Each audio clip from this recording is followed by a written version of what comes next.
नमस्कार मित्रों, आप सभी का बहुत बहुत स्वागत है विनर एजुकेशन एकेडमी के ऑनलाइन प्लेटफॉर्म पर।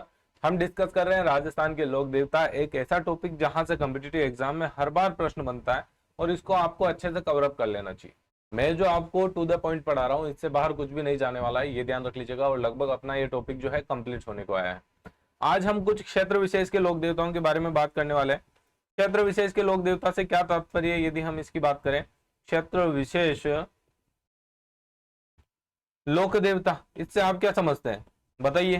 क्षेत्र विशेष लोक देवता मतलब पर्टिकुलर किसी एरिया में ही वो पूजे जाते हैं या वहीं पर इनकी प्रमुख धाम चलती है, उन्हें हम क्षेत्र विशेष के लोक देवता के रूप में जानते हैं। फॉर एग्जाम्पल हम बात करें जैसे वीर बाबू जी हो गए, फिर हम कहें डोंगजी जवार जी हो गए, या फिर हम कहें मामा देव हो गए, ये इस प्रकार के कुछ क्षेत्र विशेष के लोक देवता है। खेतला जी हो गए, तो इनके बारे में हम चर्चा करने वाले हैं। बहुत ही ज्यादा इंफॉर्मेशन हमारे पास नहीं है इनके बारे में, लेकिन कुछ छोटी छोटी बातें हमें ध्यान रखनी चाहिए जहां से कॉम्पिटिटिव एग्जाम में प्रश्न पूछ लिए जाते हैं। तो सबसे पहले बात करते हैं दोस्तों वीर बावसी को लेके। वीर बावजी नहीं है, ये वीर बावसी है। यहां यदि हम इसकी बात करें तो ध्यान रखना दोस्तों, ये क्या है, आदिवासियों के लोक देवता है। आदिवासियों के लोक देवता, आदिवासी लोग इनको काफी मानते हैं। बात करें तो ये ध्यान रखिएगा, ये किनके पुत्र हैं, या डायरेक्ट हम लिख सकते हैं पिता कौन है इनके। तो ध्यान रखना पिता कौन है, प्रताप सिंह मंडेला। कौन है, प्रताप सिंह मंडेला। कहां पर मुख्यतया पूजे जाते हैं, तो ध्यान रखिएगा अरावली क्षेत्र में। और यदि हम बात करें इन्होंने क्या किया, तो गौ रक्षा करी थी। गौ रक्षार्थी ये क्या हुए थे, शहीद हुए थे। ठीक है। और इनका प्रमुख मंदिर कहाँ है, ये भी प्रश्न पूछा जाएगा। इनका प्रमुख मंदिर कहाँ है, तो ध्यान रखिएगा काला टोकरा। कहां पर है बेटा, काला टोकरा में इनका क्या है, प्रमुख मंदिर है। क्लियर, सारे फैक्ट मैं आपको कवर कराऊंगा, इससे बाहर कुछ भी नहीं जाएगा, ये मेरी गारंटी है। चलिए अगले लोक देवता की बात करते हैं। अगले लोक देवता है खेतला जी। ठीक है, ये कहां पर है, तो ध्यान रखिएगा सोनाना पाली, काफी प्रसिद्ध स्थान है। और इनकी बात करें तो ये किस लिए जाने जाते हैं, जो बच्चे हकलाते हैं, हकलाने वाले बच्चों का इलाज होता है। यहां पर बच्चों का क्या होता है, इलाज होता है। मेले की बात करें, मेला कब भरता है, तो ध्यान रखिएगा चैत्र शुक्ल एकम। आप मेरे को बताइएगा, हमारे हिंदू वर्ष के अंदर, जो हमारा हिंदू कैलेंडर है, उसके अंदर नवरात्रि कितनी आती है, कब कब शुरू होती है, ये आपको बताना है। ठीक है, आगे बात करते हैं अगले लोक देवताओं को लेके, मामा देव को लेके बात करते हैं। इनको लेके बात करें बेटा, मामा देव। मामा देव की बात करें तो इनका कोई प्रमुख मंदिर नहीं होता, ये ध्यान रखिएगा। दूसरा, इनका स्थान गांव के बाहर होता है। और उसके बाद यदि हम करें तो इनको जो है भैंसे की बलि चढ़ाई जाती है। और इनका क्या है, एक लकड़ी का तोरण होता है जो इनके प्रतीक स्वरूप होता है। ये सारी बातें हम यहाँ पर नोट डाउन कर लेते हैं। इसकी पीडीएफ आपको जो है व्हाट्सएप ग्रुप में या फिर टेलीग्राम पर मिल जाएगी। कहाँ होता है, गांव के बाहर। मंदिर कहें या फिर आप कहें इनका स्थान होता है। दूसरी बात करें तो इन्हें क्या कहा जाता है, बरसात के देवता। जब बारिश नहीं होती तो मामा देव की पूजा की जाती है, बरसात के देवता कहा जाता है। साथ ही साथ हम बात करें, इन्हें भैंसे की बलि चढ़ाई जाती है। राइट, क्या किया जाता है, भैंसे की बलि चढ़ाई जाती है। उसके बाद यदि हम बात करें तो इनके मंदिर में हम बात करें, मंदिर किस प्रकार का होता है, तो लकड़ी का तोरण, उसे ही मंदिर का स्वरूप माना जाता है। ठीक है, ये ध्यान रखना है। तो ये मामा देव से संबंधित प्रमुख फैक्ट है। डायरेक्ट प्रश्न क्या पूछेगा, बरसात के देवता किसे कहा जाता है, राजस्थान में वह लोक देवता जिनका मंदिर गांवों के बाहर होता है। राजस्थान के वह लोक देवता जिन्हें भैंसे की बलि चढ़ाई जाती है, या जिनका मंदिर जो है लकड़ी का तोरण होता है। कौन से लोक देवता है, तो मामा देव। तो इस प्रकार से सारे फैक्चुअल क्वेश्चन निकल के आते हैं। ठीक है, तो ये सारी चीजें आपको याद रखनी है, क्योंकि यहीं से कॉम्पिटिटिव एग्जाम में प्रश्न बनते हैं। चलिए आगे बात करते हैं अगले लोक देवता की, आलम जी। क्या नाम है इनका, आलम जी। भैया कहाँ के ये लोक देवता हैं, तो ध्यान रखिएगा बाड़मेर में। बाड़मेर में इनकी काफी मान्यता है। इनका मूल नाम क्या है, ये भी प्रश्न पूछा जाता है। मूल नाम क्या है, तो ध्यान रखिएगा जेत मलोत राठौड़, मूल नाम क्या है बेटा? जेत मलोत राठौड़ है। उसके बाद आगे बात करें तो यहां पर ध्यान रखना,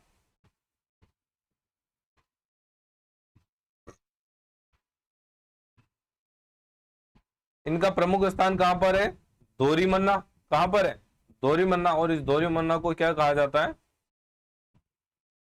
घोड़ों का तीर्थ स्थल। ये प्रश्न बहुत सी बार कॉम्पिटिटिव एग्जाम में पूछा हुआ है। घोड़ों का तीर्थ स्थल किसे कहा जाता है? तो दोरीमन्ना को कहा जाता है। और ये जो दोरीमन्ना है इसे ही क्या कहा जाता है? आलम जी का दौरा। तो इसमें भी आप कंफ्यूज नहीं होंगे, आलम जी का दौरा या फिर दोरीमन्ना, कुछ भी आए, दोनों घोड़ों का तीर्थ स्थल है। ये विशेष तौर पर आप ध्यान रखिएगा। आलम जी का मूल नाम क्या है? जेत मलोत राठौड़। और यदि हम बात करें इनका मेला कब लगता है, मेले की बात करूंगा कि इनका मेला कब लगता है, तो यहां पर ध्यान रखना, भाद्रपद शुक्ल द्वितीया को क्या है? आलम जी के यहाँ पर मेले का आयोजन किया जाता है। क्लियर? जो भी फैक्ट है वो सारे फैक्ट मैं आपके साथ जो है डिस्कस करूंगा। उम्मीद करूंगा आपको क्लास काफी अच्छी लगेगी। चलो, आलम जी के बारे में हमने पढ़ लिया। उसके बाद आगे नेक्स्ट लोक देवता जो कि क्षेत्र विशेष है, इलोजी।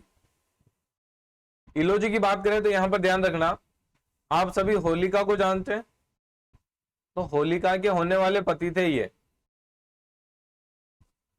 होने वाले पति थे। ठीक, इन्हें और किस नाम से जाना जाता है तो ध्यान रखिएगा, छेड़छाड़ के लोक देवता। छेड़छाड़ के लोक देवता के रूप में इन्हें पूजा जाता है। साथ ही साथ हम बात करें ये कहां पर सर्वाधिक पूजे जाते हैं? सर्वाधिक मारवाड़ क्षेत्र में पूजे जाते हैं। कहां पर? मारवाड़ क्षेत्र में पूजे जाते हैं, ये भी ध्यान रखिएगा। और यदि हम बात करें कि इनकी सवारी कहां पर निकाली जाती है, जुलूस कहां पर निकलता है, तो ध्यान रखिएगा कहां पर निकलता है बेटा? बाड़मेर में जुलूस निकलता है, ये ध्यान रखिएगा। और ये एक क्या है? करुणामय जुलूस है, मतलब इसका हैप्पी एंडिंग नहीं होता है, ये ध्यान रखिएगा, इसका हैप्पी एंडिंग नहीं होता है। क्लियर? जिस भी स्त्री को जो है पुत्र रत्न की प्राप्ति नहीं हो रही, बच्चे की प्राप्ति नहीं होती, वो इलोजी की पूजा करती है, ये ध्यान रख लीजिएगा, इलोजी की पूजा करती है। आगे बात करता हूं मैं बाबा हरिराम जी। ये बहुत ही छोटे छोटे लोक देवता हैं जहां से डायरेक्ट प्रश्न पूछे जाते हैं। जैसे हम बात करें छेड़छाड़ के देवता किन्हें कहा जाता है, या फिर घोड़ों का तीर्थ स्थल किस स्थान को कहा जाता है, या किस लोक देवताओं को जो है घोड़ों के इलाज करने के लिए या घोड़ों की बीमारियों को निवारण करने के लिए पूजा जाता है, तो ध्यान रखिएगा आलम जी को। इस प्रकार के प्रश्न आपसे पूछे जाएंगे। चलिए, तो यहां पर बात करते हैं बाबा हरिराम जी की। तो इनके पिता कौन थे? पिता की बात करूं मैं, राम नारायण जी। पिता कौन है? राम नारायण जी। वहीं माता की बात करें, माता कौन है इनकी? तो माता है चंदनी देवी। माता कौन है? चंदनी देवी। इनका प्रमुख स्थान कहाँ है? प्रमुख स्थान की बात करेंगे तो ध्यान रखना, जोरडा नागौर में। कहां पर है? जोरडा नागौर में इनका प्रमुख स्थान है, ये विशेष तौर पर ध्यान रख लीजिएगा। अब बात करें ये किसके लिए जाने जाते हैं, तो सर्पदंश के इलाज के लिए। सर्पदंश के इलाज के लिए प्रसिद्ध है। ठीक, इनके गुरु कौन थे? तो इनके गुरु का नाम हमें मिलता है भूरा जी। गुरु कौन थे इनके? भूरा जी। और आगे विशेष बात करें तो इनके मंदिर में प्रतीक स्वरूप क्या है? मंदिर में क्या प्रतिमा है, क्या है? तो प्रतीक स्वरूप की बात करें तो दोस्तों मंदिर में एक तो मिलेगा ये आपको क्या? सांप की बाम्बी, सांप का जो बिल होता है वो, प्लस आपको इनकी क्या मिलेगी?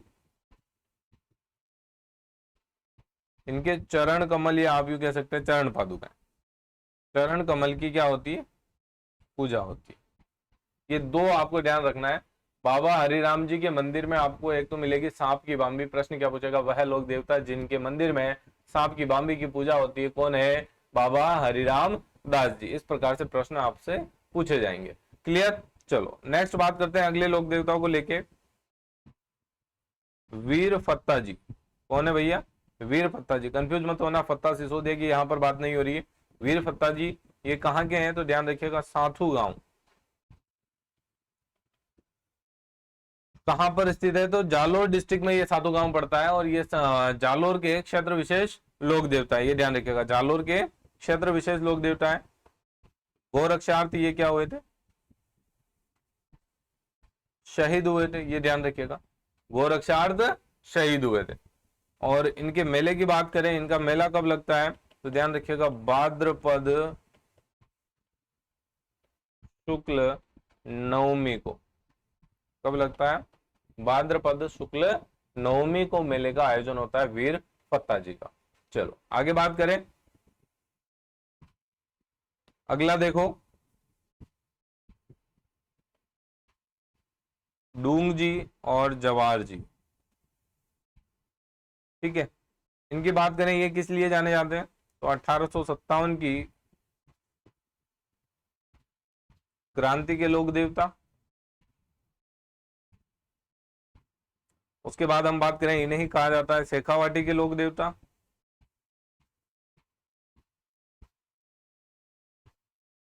इन्हें ही कहा जाता है धावड़िया लोक देवता।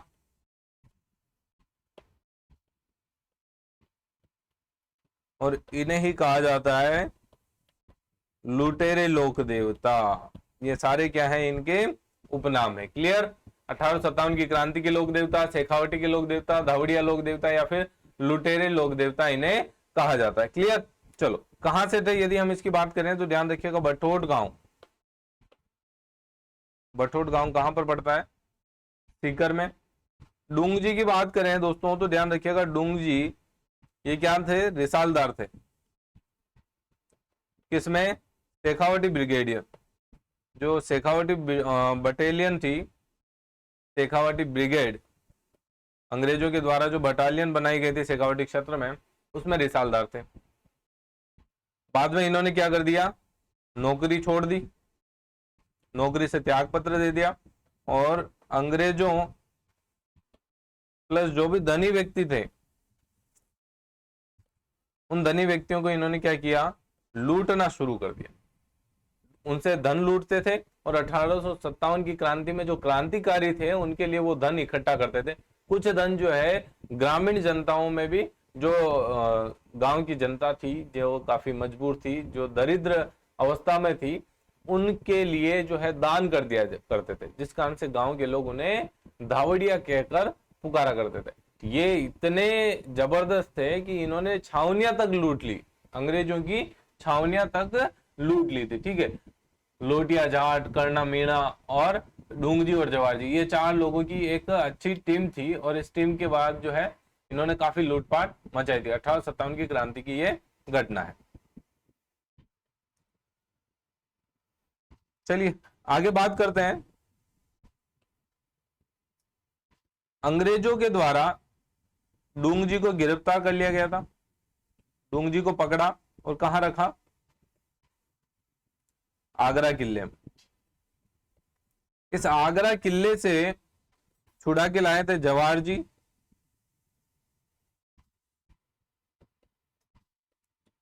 लोटिया जाट और कर्णा मीणा। इन तीनों ने इनको आगरा के किले से छुड़ाया और राजपूताना क्षेत्र में वापस ले आए। उसके बाद ऐसी जानकारी मिलती है कि नसीराबाद की जो छावनी है, इस छावनी को इन्होंने मिलकर क्या किया, लूटा। नसीराबाद की छावनी को क्या किया, इन्होंने लूटा। कब लूटा, यदि हम इसकी बात करें तो 18 जून 1847, 18 जून 1847 के आसपास जो है इन्होंने इस छावनी को लूटा था। ये विशेष तौर पर आप ध्यान रखिएगा। आगे बात करते हैं, डूंग जी और जवाहर जी, इन दोनों के बीच में क्या रिलेशन है, ये भी प्रश्न पूछा जाता है। तो ये ध्यान रखिएगा, ये है काका और ये है भतीजा, काका भतीजा। डूंग जी को इन्हीं के जो साले साहब थे, साले ने इनके साथ धोखा कर दिया और इनको अंग्रेजों के साथ पकड़ा दिया था। अंग्रेज इनको आगरा ले गए थे, आगरा से इनके जो भतीजे थे जवाहर जी, वो छुड़ाकर इनको लेके आए थे राजपूताना क्षेत्र में। और अब इसके बाद देखना, राजपुताना क्षेत्र में जोधपुर की, बीकानेर की सेना के साथ अंग्रेजों की सेना, ये सब मिलकर जो है इनको घेर लेती है और उसके बाद इनको पकड़ती है। तो ये ध्यान रखिएगा, आत्मसमर्पण की कंडीशन आती है, आत्मसमर्पण। तो डूंगजी आत्मसमर्पण कर देते हैं किसके सामने? जोधपुर की सेना के सामने। जोधपुर की सेना के सामने आत्मसमर्पण कर देते हैं और इनको पकड़कर कहां ले जाया जाता है? जोधपुर दुर्ग में। कहां पर ले जाया जाता है? जोधपुर दुर्ग में ले जाया जाता है। और वहां से अंग्रेजों को जब सुपुर्द कर दिया जाता है तो आम जनता काफी आक्रोशित हो जाती है। तो अंग्रेज वापस इनको हैंड ओवर कर देते हैं जोधपुर की सेना के पास और बोलते हैं आप अपने यहीं पर इनको बंदी बना के रखें। और जोधपुर दुर्ग में ही इनका निधन हुआ था, ये ध्यान रखिएगा, इनका निधन जो है इसी दुर्ग में हुआ था।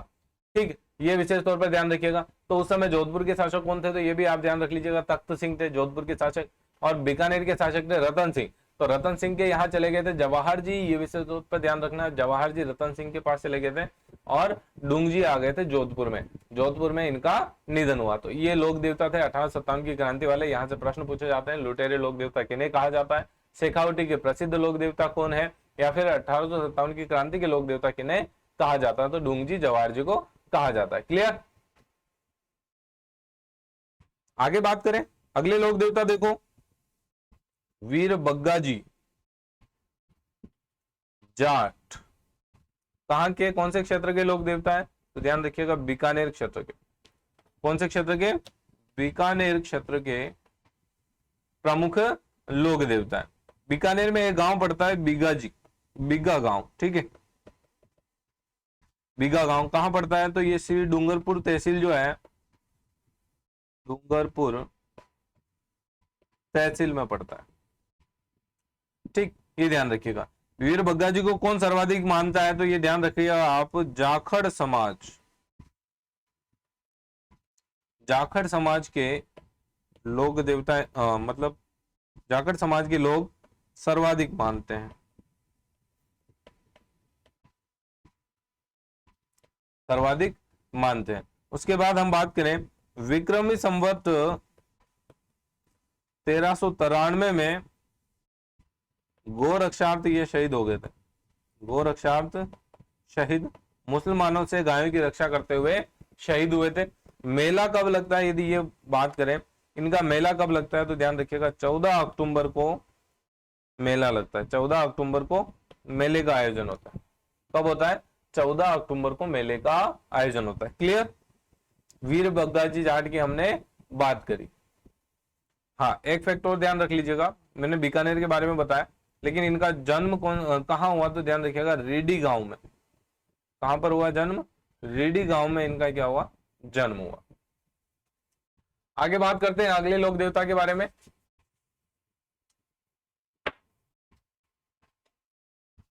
अगले लोक देवता देखिएगा, बाबा जुझार जी।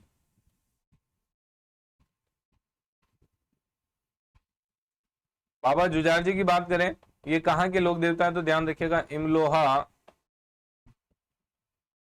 सीकर के, मतलब ये भी शेखावटी क्षेत्र के। इनका प्रमुख मंदिर कहां पर है? प्रमुख मंदिर की बात करें तो मंदिर ध्यान रखना, शालोदड़ा सीकर में। कहां पर? शालोदड़ा सीकर में इनका प्रमुख मंदिर। इस मंदिर में कितनी प्रतिमाएं हैं? 5 प्रतिमा है। 5 प्रतिमा में एक तो दूल्हा है, एक दुल्हन है और इनके 3 भाई हैं। ये इन प्रतिमा में रिप्रेजेंट होता है। किस प्रकार की प्रतिमा है? तो ध्यान रखिएगा, जस्ट लाइक पत्थर के स्तंभ है। पत्थर के स्तंभ है, ये ध्यान रखिएगा, आकृति बनी हुई नहीं है, पत्थर के स्तंभ को माना जाता है। चलिए आगे बात करते हैं, इनका स्थान कहां पर होगा? जो जैसे हमने बात करी इमलोहा क्षेत्र में, तो क्षेत्र विशेष की बात करें, पर्टिकुलर एक गांव नहीं होगा, उस गांव के आसपास के क्षेत्र में भी इनकी काफी ज्यादा मान्यता होगी। तो जो इनके स्थान होंगे वो कहां पर होंगे? तो इनके स्थान कहां पर होंगे? खेजड़ी वृक्ष के नीचे। यहां पर आईएमपी करके नोट कर लो बेटा,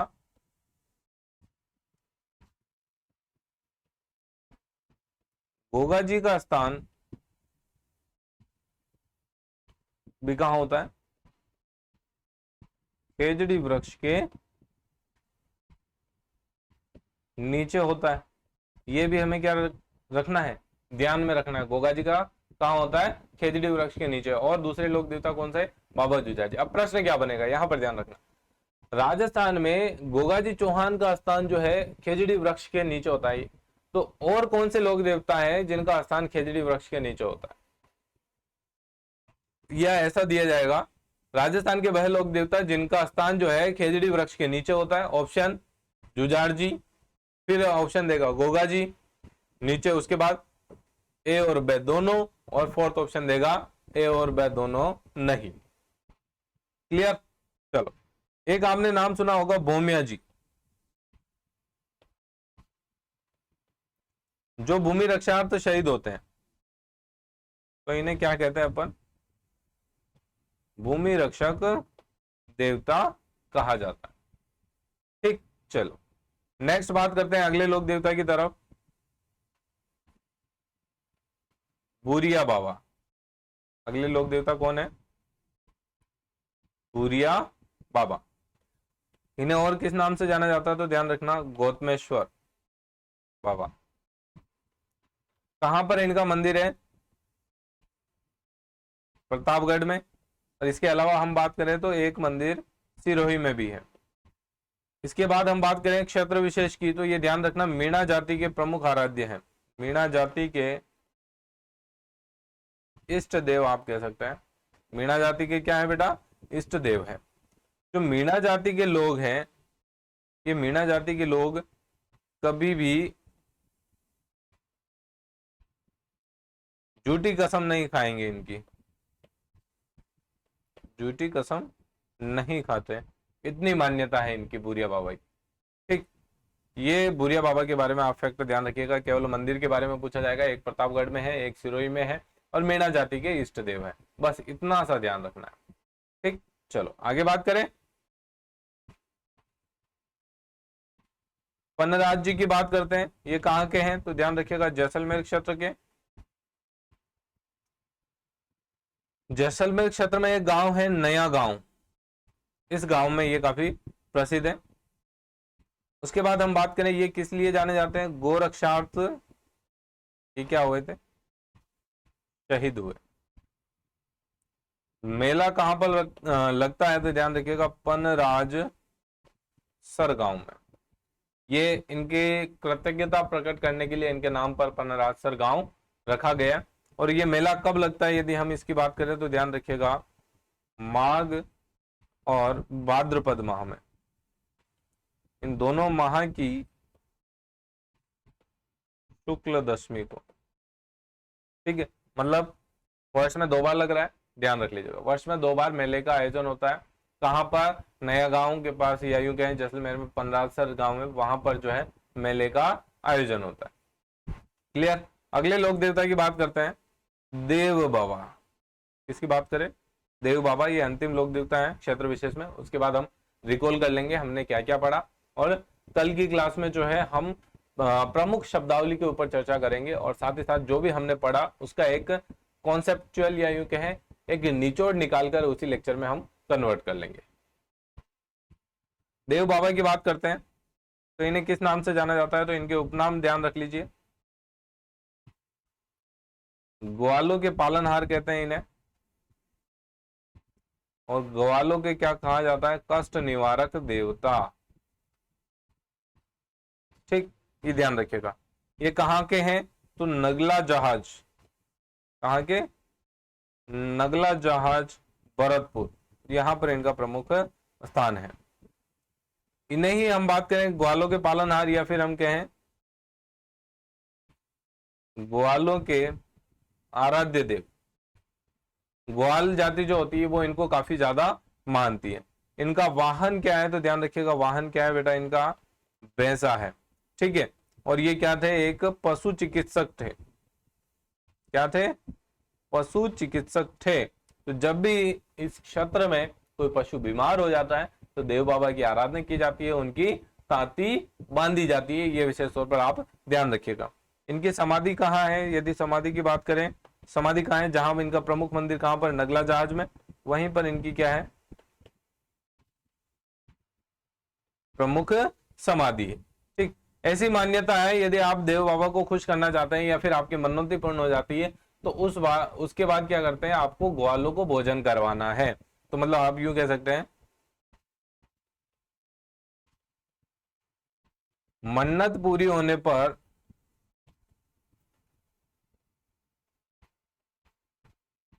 ग्वालों को क्या किया जाता है, भोजन कराया जाता है।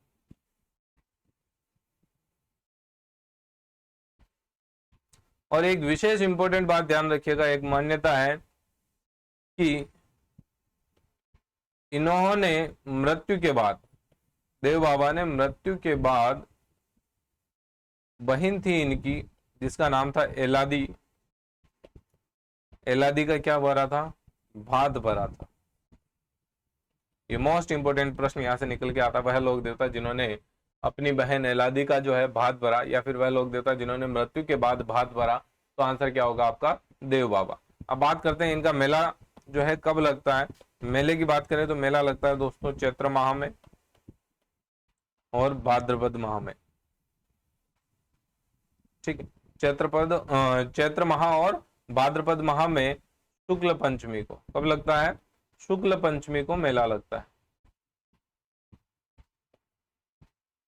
ठीक है, ये विशेष तौर पर आप ध्यान रखना कि मेला कब लगता है, चैत्र और भाद्रपद माह की शुक्ल पंचमी को मेला लगता है। उम्मीद करूंगा क्लास आपको अच्छी लगी होगी। यदि क्लास अच्छी लगी तो भैया थम्स अप करना, ज्यादा से ज्यादा शेयर करें, और आपसे बस इतनी सी उम्मीद करता हूं कि आप यदि इस वीडियो को देख रहे हैं तो चैनल को सब्सक्राइब करेंगे और थोड़ा सा सपोर्ट आप जो है विनर एजुकेशन एकेडमी को करेंगे, ताकि बेहतर कंटेंट मैं आप तक पहुंचा सकूं। जय हिंद, जय भारत। अगले वीडियो में अपन मिलते हैं।